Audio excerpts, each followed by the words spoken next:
한 주간의 삶도 성령 충만하시고 또 행복한 삶이 되시길 축원합니다. 오늘 우리가 이 자리에 지금 나와 있는 것은 하나님 앞에 예배하기 위해 이 자리에 나와 있습니다. 우리가 예배란 게 도대체 뭐냐 생각해 보게 됩니다. 많은 분들이 예배 시간에 나오면 말할 수 없이 내 마음이 편해진다. 그래서 이제 나오시는 분도 계십니다. 그리고 어떤 분들은 여러 가지 문제들을 겪었는데 그 문제들 가지고 하나님 앞에 나와서 예배하고 기도할 때 하나님께서 그 문제들을 해결해 주셔서 너무 그래서 그 마음 때문에 그래서 너무 좋아서 또 예배에 나온다 이렇게 말씀하시는 분들이 있습니다.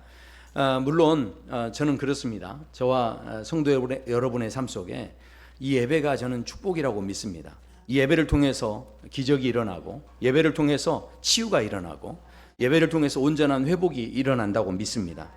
자, 물론 그렇게 귀한 일들이 우리에게서 일어나지만 그러나 우리가 진정한 예배가 무엇인지 물론 그것이 예배가 아니라는 게 아닙니다.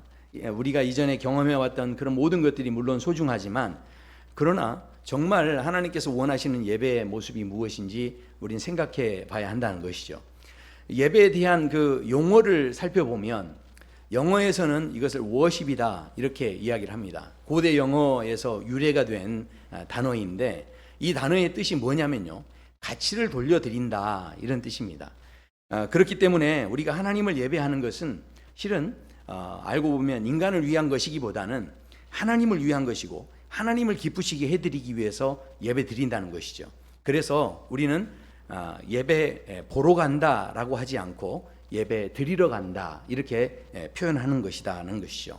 미국의 성서학자인 루벨 셀리라고 하는 분하고 렌달 헬리스라는 분이 예배에 대한 정의를 이렇게 했어요. 예배란 창조주 하나님에 대한 우리의 반응이라는 거예요. 내가 하나님 앞에 기뻐하고 창조주 하나님께 막 감사하고 뭐 이렇게 하는 게 반응이라는 거죠. 자, 그런데 그 중에서도 그것은 속죄받은 인간에 의한, 그러니까 이 죄사함을 받은 사람이 너무 기뻐가지고 나의 구속자 되시는 하나님에 대한 응답을 하는 것이다. 이게 이제 예배다라는 거죠. 예배란 오직 하나님과의 인격적인 만남을 위하여 그분에게 신중하게 집중하는 경험이다. 그렇게 말씀합니다. 자, 많은 학자들이 실은 예배에 대한 정의를 이야기하는데 제가 이분들의 그 정의를 볼 때 마음에 와닿는 단어가 경험한다 하는 것이었습니다. 그러니까 무슨 이야기입니까? 예배는 우리가 말로 정의하는 것으로 그치지 않고 내 삶에서 경험되어야 하고 맛보아져야 되고요. 내가 느낄 수 있어야 한다는 거죠. 진짜 예배의 모습은 경험하는 것에 있다 하는 것입니다. 미국의 루즈벨트 대통령에 대한 그 일화 가운데 하나로 소개되는 내용이 있는데 루즈벨트 대통령이 재임 기간에 그 백악관에서 이제 주일이 오면 예배를 드려야 되는데 그 백악관 앞쪽에 있는 그 교회, 가까운 교회로 아마 출석을 하셨던 것 같습니다. 그런데 그 교회 출석하신다는 소문이 주변에 이제 사람들에게 이제 소문이 난 거죠.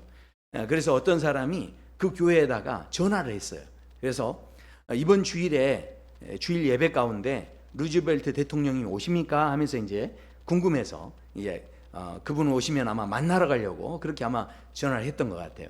그랬더니 그 사무원이 전화를 받은 그 사무원이 했던 말이 아주 유명한 말이 됐습니다. 그분이 뭐라고 대답했냐면 이렇게 이야기했어요.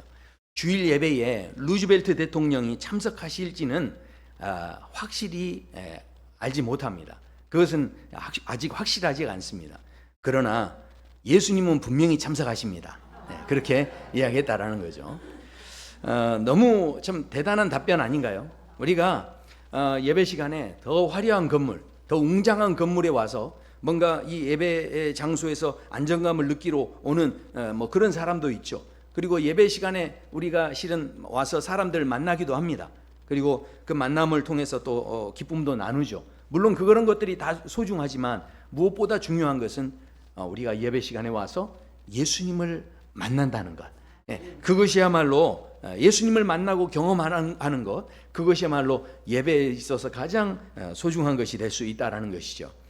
아멘 하셨지만 예수님 만난다는 게 그렇게 또 쉬운 일은 아닙니다. 왜냐하면 요한복음에 보면 사마리아의 그 사마리아인 중에 수가라는 성에 있는 그 사마리아 여인이 있는데, 이분이 아마 그 마음에 인생에 참 괴로운 일이 많은 것 같아요. 그래서 사람들을 만나기를 좀 꺼려하는 분인데, 예수님께서 길을 가다가 일부러 그쪽에 가셔서 이 사마리아 여인을 만나시죠. 그런데 그 만남을 통해서 보면 이 여인은요, 예수님과의 만남이 좀 순조롭지가 않습니다. 굉장히 좀 이렇게 예수님을 터부시하고 틱틱거리면서 그야말로 좀 거칠게 예수님을 대하죠. 그렇지만 예수님께서 여인에게 다가가셔서 대화를 하시는데, 대화를 하다가 무슨 일이 생깁니까? 여인이 자신의 어떤 죄인됨을 발견하게 됩니다. 그리고 대화가 계속 되면서부터 이 여인이 예수님 앞에서 자신의 고집을 내려놓고 예수님 앞에 두 손을 들고 항복하는 이제 그런 모습이 그려지고 있습니다. 생각해 보십시오. 만약에 우리가 어떤 만남을 가졌는데 그 사람하고 대화를 하는데, 그 사람하고 대화하면 대화할수록 나의 죄됨이 막 드러나는 거예요. 나의 잘못된 것이 막 드러나는 거예요. 그리고 그 사람하고 대화를 하면 할수록 나는 꼼짝을 못 하겠는 거예요. 내가 고집 부려오고 내가 그동안 생각했던 게 다 무너져 버리고 그 사람이 말하는 게 다 맞는 거예요. 나도 어쩔 수 없이 두 손을 들어야 되는, 항복해야 되는 이런 상황이 됐다고 한번 생각해 보십시오. 우리가 만남 속에서 그런 만남을 가지면 마음이 절대 유쾌할 수가 없죠. 나 기쁘다, 행복하다 이럴 수 있습니까? 그 사람하고 대화하는데 자꾸 내 잘못한 것이 드러난다면 절대로 기쁜 마음일 수가 없는 거죠. 자, 그런데 너무 놀랍게도 이 사마리아 여인은 예수님을 만나고서 자신의 죄를 발견한 거예요. 그리고 자신이 가지고 있던 모든 고집을 내려놓고 예수님 앞에 항복할 수밖에 없었는데, 그런 상황 속에서 너무 기뻐가지고 마을을 향해서 그동안 부끄러워서 얼굴을 대면하지 않았던 사람들인데 그 사람들을 향해서 막 소리치면서 메시아가 오셨다, 예수님이 오셨다 하면서 그렇게 막 소리치면서 사람들에게 그 기쁨을 이렇게 표현했다라는 것이죠. 아니, 도대체 생각해 보십시오. 우리의 만남 속에서 우리가 누군가 내 잘못을 지적하면 괜히 짜증나잖아요.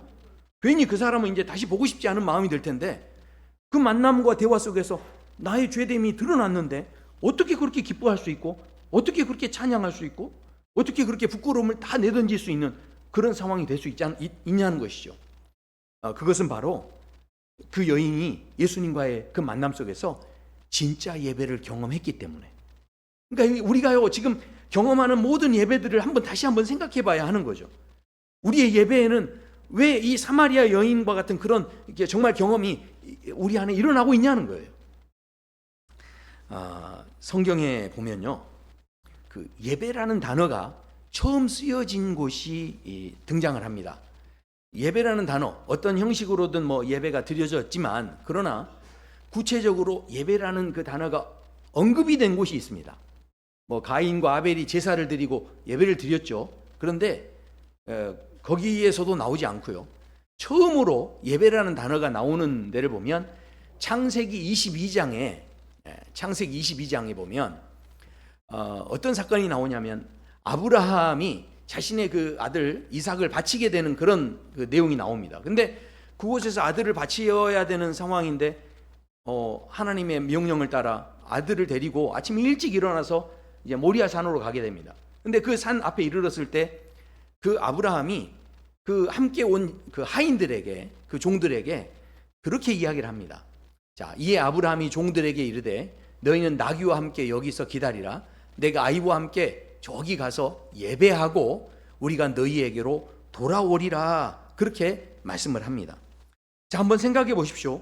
아브라함이 지금 종들에게 내가 하나님께 예배하러 가겠다라고 지금 이렇게 이야기를 하고 있는데, 지금 원래 우리가 예배 드리러 나오는 시간은 기쁨의 시간이죠. 감사하는 시간이죠. 우리가 그렇게 생각하고 있는데, 지금 저때 아브라함이 예배하러 가겠다고 하는데 아브라함의 마음은 절대 지금 감사할 수 있는 상황이 아니에요. 기뻐할 수 있는 상황이 아니라는 것이죠. 분명히 아브라함은 예배라고 이야기하고 있지만 어떻게 저런 고백을 할 수 있냐는 거죠. 이것을 우리가 추측하기를 히브리서 11장에 보면 아브라함이 이때 상황에 대해서 그 히브리서 기자가 뭐라고 하냐면, 그가 하나님이 능히 이삭을 죽은 자 가운데서도 다시 살리실 줄로 생각한지라, 이렇게 말씀합니다. 그러니까 아브라함이 이삭을 데리고 가서 이 제단에 드리더라도 하나님이 거기에서 다시 살려줄 것으로 믿었다는 거죠. 그러니까 저때 나갔던 그 마음이 믿음이 있었기 때문에 저렇게 담대하게 나갔겠구나, 이렇게 우리는 생각할 수 있지만, 그러나 진짜 부모 입장에서 한번 생각해 보십시오. 부모 입장에서 생각하면 아무리 하나님께서 다시 죽은 아들을 살려주신다 할지라도 그 아들을 데리고 가서 내가 칼로 찔러야 되는 거예요. 그리고 그 아들을 어떻게 해야 됩니까? 불태워야 되는 거예요. 그러면 그런 일을 만약에 부모가 경험한다면, 아니 물론 하나님이 다시 살려주신다고 해도 그 과정 속에서 그 일들을 오롯이 다 경험해야 되는 건 누굽니까? 이 아브라함 자신인 거죠. 부모의 입장에서 그 일들을 경험할 때 이것이 결코 쉬운 일이 아닌 거죠. 그런데도 불구하고 지금 예배드리러 가는 시간은 그냥 가는 게 아닌 거예요. 하나님께서 그냥 단순히 돈 몇 푼 가지고 하나님 앞에 예물이라고 드리면서 나가는 시간이 아니고, 자기가 지금 소중히 여기는 그 아들을 죽여야 되는 그런 상황 속에서 지금 나가는데, 아브라함이 뭐라고 고백하냐면 나는 예배하러 간다, 이렇게 고백했다는 거예요. 도대체 이것을, 이 예배가 뭐냐, 아브라함이 이것을 스스로 이 예배가 진짜 예배가 무엇인지를 지금 고백하고 있다라는 겁니다. 자, 우리가 아브라함이 이것에 대해서 예배라고 표현했는데, 자, 결과는 어떻게 됩니까? 결국은 하나님께서 이삭을 죽이려고 하는 그 상황 속에서 하나님께서 그것을 막으시죠. 그 다음에 하나님께서 뭐라고 이야기하시냐면 이렇게 이야기를 하십니다. 사자가 이르되 그 아이에게 손을 대지 말라, 그에게 아무 일도 하지 말라. 내가 내 아들 내 독자까지도 내게 아끼지 아니하였으니 내가 이제야 내가 하나님을 경외하는 줄을 아노라, 그렇게 말씀합니다. 자, 이 사건이 이렇게 마무리되는데, 실은 이 사건이 시작했을 때를 보셔야 돼요. 창세기 22장 1절을 보면 이런 말씀이 나와요. 그 일 후에 하나님이 아브라함을 시험하시려고, 그러니까 이 모든 과정은 하나님께서 지금 아브라함을 테스트하시려고 작정하셨다는 거죠. 그리고 그 테스트를 하시는데 여기에 특별한 단어가 있죠. 그 일 후에라고 돼 있어요. 아니 그러면 어떤 상황이 있었기에 하나님께서 아브라함을 테스트를 하시려고 하셨나 하는 거죠. 자, 그 일 후라는 것이 어떤 일이었냐면, 거슬러 올라가 보면 거기에서 그 당시에 강대한 나라들이 많이 있었죠. 강대한 족속들이 많이 있었습니다. 근데 그 가운데서도 아주 힘이 있는 아비멜렉이라고 하는 왕이 이 아브라함과 서로 우리 사이좋게 지내자 하면서 화친을 맺는 그런 장면이 소개가 됩니다.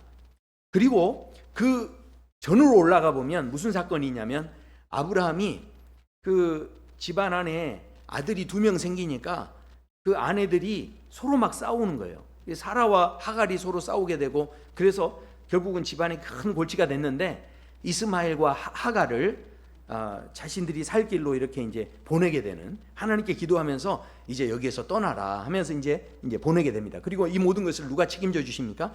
하나님이 책임져 주신다는 거예요. 그러니까 생각해 보십시오. 여기에서 말하는 그 일 후라고 했는데 이 그 일이 뭐냐면, 이제 아브라함에게 남은 건 누굽니까? 이스마엘도 다 가고 하갈도 가고, 그러니까 이제 사라하고 이 이삭만 남은 거예요. 그러니까 이제 마음 놓고 더 이상 이제 집에 갈등도 일어나지 않을 거고요. 마음 놓고 이제 이삭을 사랑하면서 그렇게 이제 지낼 수 있고요. 뿐만 아니라 주변의 상황에서도 늘 누군가에게 공격받는 두려움에 떠는 게 아니라 이 아비멜렉이라고 하는 아주 힘 있는 왕과 이렇게 화친을 맺었기 때문에 누구도 이제 건드리지 못하는, 그야말로 이제 오롯이 누구만 이제 사랑하면 됩니까?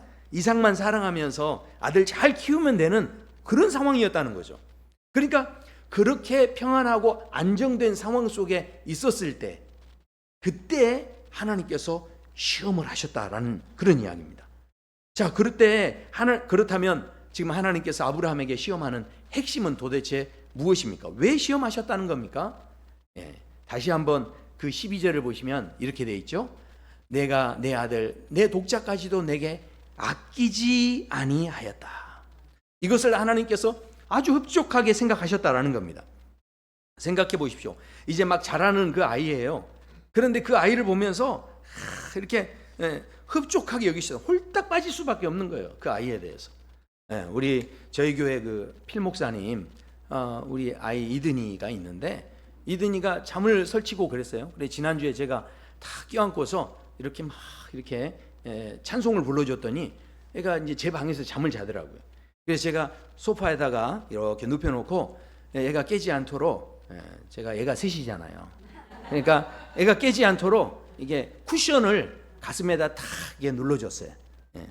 다 아시죠? 이게 뭔 줄? 그러니까 이제 쿠션을 탁 이게 눌러주니까 애가 이제 거기에 탁 이게 잠을 자는데, 나중에 봤더니 우리 정 집사님하고 필 목사님 그 방에 들어가시더니 좋아 죽더라고요. 사진 찍어야 돼. 사진. 그 모습이 얼마나 예쁘든지 막 예뻐하는지, 제가 보기엔 쿠션에 다 파묻혀가지고 사진도 잘 안 나올 것 같아서 쿠션을 치워줬더니 아니래, 쿠션을 놓고 찍어야 된대. 그래가지고 그렇게 해서 막 사진 찍으면서 그걸 그렇게 막 좋아하더라고요. 그러니까 생각해 보세요. 아브라함이 지금 이 상황 속에서 이제 완전히 그 이삭에게 홀딱 빠져서 그냥 100세에 낳은 아들인데 얼마나 예쁘겠어요. 그래서 그렇게 막 집중하고 있는데, 그런데 그때 하나님께서 시험하셨다는 거예요. 자, 하나님께서 시험하시는 목적은 뭐였냐면, 그동안 아브라함아, 네가 이삭을 얻어내기 위해서 하나님을 믿었는지, 아니면 하나님이 좋아서 하나님을 믿었는데 그때 하나님께서 이삭을, 그 하나님을 믿었기 때문에 그 이삭을 즐거워한 것인지, 거기에 대해서 하나님께서 궁금해 하셨다는 거죠. 그런데 이 아브라함이 어떻게 한 겁니까? 거기에서 아브라함이 바로 이 자리가 예배하는 자리다. 예배할 때 그 마음이 어땠겠어요? 얼마나 참 고통스러웠겠죠. 너무 두려웠겠죠. 물론 하나님이 살리실 줄 알지만 아픔이 너무 컸겠죠. 그런데 그런 마음이 있음에도 불구하고 일찍 일어나서 하나님 앞에 나아갈 수 있었던 것은 하나님을 사랑하는 마음이 있었기 때문에, 그래서 그 걸음이 가능했다는 것이죠.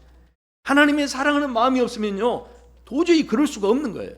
그러니까 그것을 통해서 그 아브라함의 마음을 우리가 보게 되는데, 오늘 우리가 읽었던 말씀을 보면 10계명의 말씀입니다. 10계명 중에서도 제2계명이 되는 그런 말씀인데, 이 말씀 가운데 9절에 이런 표현이 나옵니다. 한번 9절의 말씀을 같이 읽어보겠습니다. 그것들에게 절하지 말며 그것들을 섬기지 말라. 나 내 하나님 여호와는 질투하는 하나님인지 아버지로부터 아들에게로 3, 4대까지 이르게 하거니와. 아멘. 우상을 섬기지 말라는 거예요. 그런데 이때 하나님께서 나는 너희를 사랑하는 하나님이다. 그러니까 너희들 다른 거 섬기면 내가 좀 섭섭하지 않겠니? 내가 너희를 이렇게 죽을 수밖에 없는 자리에서 건져주신 하나님이야 하면서, 그렇게 하나님이 이렇게 아주 다정하게 표현하시면 얼마나 좋아요. 그런데 오늘 표현에 보면 뭐라고 되어 있습니까? 여호와는 질투하는 하나님이네. 질투하는 하나님. 아니, 왠지 뭔가 질투하는 하나님 하면 약간 좀 모양 빠져 보이지 않습니까? 아니, 좀 사람이 질투하는 거 그러면 좀 사람이 없어 보이잖아요. 그런데 질투라는 표현을 지금 하나님 스스로 자신에게 이렇게 사용하고 계신다는 거예요. 우리가 질투라는 단어가 별로 그렇게 썩 좋은 단어는 아니잖아요. 그런데도 본인에게 왜 하나님은 사용하셨을까요?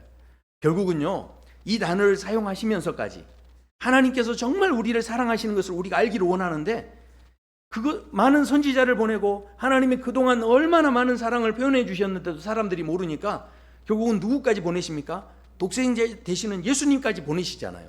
그래도 우리가 잘 깨닫지 못하는 거예요. 그러니까 오늘 이 질투라는 표현을 통해서 우리에게 하나님이 내가 너희를 너무 사랑한다, 이 지금 표현을 하시는 거예요. 왜냐하면 그렇게 해야만 이해를 할 수 있기 때문에 그렇다라는 것이죠. 자, 한번 생각해 보세요. 이게 두 남녀가 서로 막 이렇게 사귀는 거예요. 서로 연애를 하고 서로 막 좋아서 이렇게 사귀는데, 그런데 아니 그 여자친구가 갑자기 자기가 일 있다고 누구 친구 만난다고 하면서 갔는데, 그런데 그 만난 친구하고 같이 하하호호 하면서 막 즐겁게 있는데, 그 남자가 길을 가다가 자기 여자친구가 다른 남자하고 어떻게 해요? 하하호호 하고 있는 걸 본 거예요. 그랬을 때 세상에 그 여자친구도 그 남자친구와 눈이 서로 마주친 거예요. 그때 이 남자친구가 이야기하는 거예요. 그래 괜찮아, 밥만 먹고 와. 나 원래 쿨한 사람이야. 나 앞으로 그런 거 신경 쓰지 말고 앞으로도 친구 만나고 그러면 나한테 속일 필요 없어. 그냥 잘 만나고 와. 이렇게 이야기를 하는 거예요. 그러면 여자친구가 어떤 마음이 있겠습니까? 와, 우리 남자친구 마음이 너무 넓다. 와, 정말 대단한데? 이런 생각을 하는 거예요. 그리고 또 다른 또 남자랑 또 밥을 먹는 거예요. 그런데 그때 남자가 그러는 거죠. 그래 잘 먹어. 괜찮아 이러면서 그렇게 하는 거죠. 여자가 또 만난 거예요. 다른 친구를. 이번에 또 다른 남자를 만난 거예요. 그래서 또 이렇게 먹는데 야, 그래 내가 다 이해할게. 괜찮아. 친구 다 뭐 사귈 수 있는 거지. 이렇게 하면서 이야기를 하는 거예요. 그러면 여자가 속으로 마음에 야, 나는 진짜 남자친구를 잘 만났어. 우리 남자친구는 마음이 바다처럼 넓어. 이렇게 감동하고 좋아할까요? 어떻게 그렇게 잘하세요? 절대 그런 일은 일어나지 않습니다. 그러니까 생각해 보세요. 이 여자친구가 그냥 다른 남자를 만나서 그렇게 좋아하면서 하는 거예요. 그러면 남자친구가 그러는 거죠. 아니, 너 정신 있어 없어? 그 남자 누군데 그래? 왜 걔한테 이빨을 보이면서 웃어? 그러면서 질투를 하는 거죠. 그러면 여자친구가 뭐라고 하겠어요? 아니, 아무것도 아닌 일로 왜 그래? 왜 토라지고 그래? 아니, 밴댕이 소갈딱지도 아니고 왜 그러는 거야? 뭐 이러면서 이야기하겠죠. 그러나 여자친구는 그렇게 겉으로는 이야기하지만 속으로는 뭘 느끼겠습니까? 아, 내가 사랑받고 있구나. 이걸 느끼겠죠. 경험이 없으신 거죠? 아니, 한번 생각해 보세요.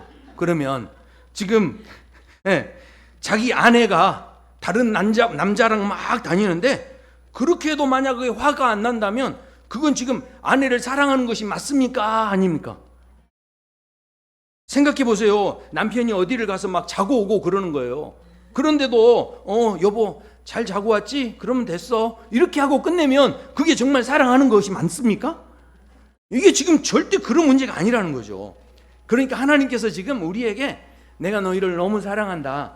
그러니 내가 정해준 말씀대로 따라오면 너희들이 복을 받을 거야. 이 말씀을 지금 하실 때 내가 너희를 너무 사랑한다 표현하면서 막 형이상학종으로 막 이렇게 두리뭉실하게 그렇게 말씀하신 게 아니고 우리가 진짜 이해하기 쉬운 우리 인간의 언어로 질투하시는 하나님이다라고 표현하신다는 것은 결국은 우리가 하나님 앞에 나아갈 때 어떤 마음 가지고 나아가기를 원하시는가를 지금 말씀하고 있다는 거죠.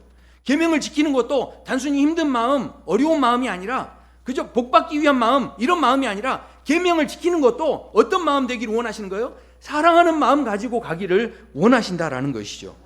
예배 드릴 때 우리가 지금 찬양도 하고 예물도 드리고 여러 가지 형식과 절차를 밟아서 지금 이렇게 모든 시간들을 이렇게 지내면서 예배를 드리고 있습니다. 그런데 그렇게만 예배 드리면요, 그렇게 노래하기만 하면 그건 어쩌면 올바른 예배가 아닐 수도 있다는 거예요. 생각해 보십시오. 예배라는 것 실은 세상적으로 봤을 때는 너무 비이성적이죠. 아니, 오늘같이 비 오는 날 뭐하러 여기 와서 앉아 있습니까? 심지어는 넥타이까지 차시고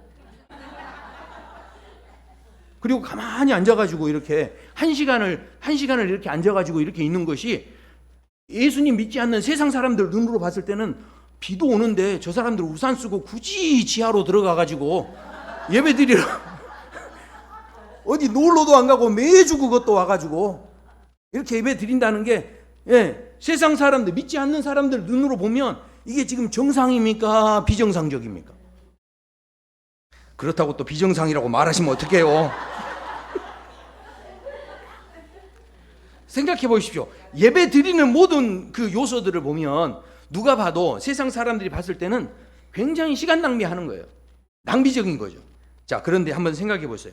사랑하는 연인들이 서로 막 남녀가 막 연애를 하는데 뜨겁게 연애를 하는 거예요. 근데 서로 어떻게 해요? 연애를 항상 만날 수는 없잖아요. 직장 생활도 해야 되니까. 그러니까 막 직장 생활도 하고 그러는데 일이 끝나면 너무 피곤하겠죠. 근데 그렇게 피곤한데도 전화를 하는 거예요. 예? 아니, 우리가 봤을 땐 별로 그렇게 이게 썩 좋아 보이는 건 아닌 거죠. 왜냐하면 피곤하면 잠을 좀 자야지. 예? 근데도 불구하고 그 전화를 하고 어떻게 합니까? 얼마나 그게 불편하겠어요. 근데 이제 휴일에는 또 쉬지도 못하는 거예요. 또 뭐 해야 됩니까? 직장에서 일하고 또 시간만 나면 누굴 만나야 돼요? 사귀는 여자친구 만나야 되고 남자친구 만나야 되는 거죠. 그리고 또 무슨 기념일이라면 그렇게 또 챙깁니다. 뭐 100일 되면 챙겨야 되고 200일 되면 챙기고 557일 되면 다 숫자 다 계산해 가면서 그렇게 막 챙기는 거예요. 그러니까 생각해 보세요. 그렇게 하면서 그냥 챙깁니까? 서로 막 영화도 보러 가고 선물도 사주고, 우리가 봤을 때는 다 쓸데없는 짓인데 그게 다 어쩌면 낭비잖아요, 낭비. 그러니까 생각해 보면 그렇게만 하지 않더라고요. 이 보면은 서로 사랑하는 사람들 보면 세상에 헤어져 놓고도 또 집에 가서 어떻게 합니까? 전화통 붙잡고 2시간, 3시간 막 하는 거예요. 그러면 이 모든 시간들이 생각해 보면 다 낭비하는 거죠. 자, 그런데도 당사자들은 절대로 불편하다거나 낭비한다거나, 예, 그 돈 낭비하거나 아깝거나 이렇게 생각하지 않는다는 거죠. 왜 그렇습니까? 사랑하니까. 사랑하니까. 생각해 보십시오. 모든 부모들이 자녀에게 행하는 모든 일들이 실은 낭비죠. 저희 아내도 보면 저희 애들한테 뭘 이렇게 뭐 해주고 싶어서 뭘 이렇게 합니다. 그 돈 좀 나한테 반이라도 써봐라. 내가 진짜로 더 많이 사랑할 텐데, 이런 마음이 들 정도로 이렇게 낭비를 하는 거예요. 자, 그런데 거기에 대해서 그렇게 낭비를 하는데도 아깝다는 생각을 하지 않습니다. 왜 그럴까요? 사랑하니까. 한번 생각해 보세요. 오늘 우리가 예배를 드려. 특별히 오늘은요, 감사절 예배로 드리는 거죠. 그런데 우리는 늘 예배를 드릴 때 우리의 마음에 뭔가 밑바닥에서는 지금 투자하는 거야, 이런 생각을 갖고 있는 거예요. 예배 드릴 때 뭔가 이렇게 했을 때 복을 받을 거야. 또 이렇게 했을 때 어떻게 하는 거예요? 화를 당하지 않을 거야. 예배 드릴 때 우리가 뭔가 예배 드리면서 우리 나름대로 이 현대 사회가 실용주의 사회다 보니까 계산하는 마음이 있는 거예요. 이게요, 내가 계산을 안 하려고 해도 이 사회가 그렇게 돌아가니까 늘 계산하는 마음 속에서 모든 일을 하는 거예요. 이 정도로 내가 헌신하면, 이 정도로 내가 투자하면, 이 정도 시간 들여서 내가 예배 드리면, 기도하면 하나님께서 어여삐 보셔서 내게 은혜 주실 거야, 그렇게 생각한다는 거죠. 그러나 하나님께서는 우리에게 있는 진짜 필요한 예배는 그런 예배가 아니라는 거예요. 정말 하나님께서 우리에게 어떤 마음으로 나오기를 원하시냐면, 계명이라는 이 말씀을 가지고 이 지킬 때도 어떤 마음이요? 하나님은 우리를 질투하시기까지 사랑하신다라고 그렇게 말씀하십니다. 무슨 이야기입니까? 우리가요, 사랑이 없으면 그게 어쩌면 찬양 부르고 이렇게 노래 부르고 이렇게 하면서 노래가 감동적이어서 막 눈물도 흘리고 이렇게 하지만, 그것은 자신의 어떤 카타르시스를 느끼는 거고 자신의 만족을 위한 것밖에는 되지 않는다는 거예요. 우리가 주님 앞에 나와서 예배 드릴 때 그 마음의 중심에 이 사랑하는 마음이 없으면 그것은 어쩌면 온전한 예배가 될 수 없다라는 것이죠. 하나님께서 그 예수님을 통해서 우리에게 비유해 주신 말씀을 생각하시죠. 과부가 하나님 앞에 나와 두 렙돈을 하나님 앞에 예물로 드렸다라고 예수님께서 비유하십니다. 그런데요, 그 두 렙돈은 그 여인이 가진 전 재산이었어요. 하나님께서 네가 전 재산을 나한테 드렸기 때문에 내가 너를 기뻐한다, 이렇게 말씀하신 게 아닙니다. 오해하시면 안 돼요. 전 재산을 드려서 기뻐하신 게 아니고요, 아깝지 않은 마음을 가졌다는 거예요. 아깝지 않은 마음. 그것은, 그 아깝지 않은 마음은 어떻게 생깁니까? 부모가 자식을 사랑하듯이 아깝지 않은 마음은 사랑하는 마음이 없으면 가질 수 없는 마음이에요. 오늘 우리가 수십 번, 수백 번 감사 예배를 드려도 그 감사 예배 속에서 아까운 마음이 있다면 그건 어쩌면 온전한 예배는 되기 어려울 수 있다는 거죠.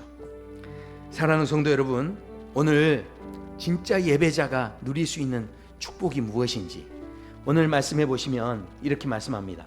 10절에 나를 사랑하고 내 계명을 지키는 자는. 계명을 왜 지키십니까? 복 받으려고요? 벌 안 받으려고요? 계명을 왜 지키십니까?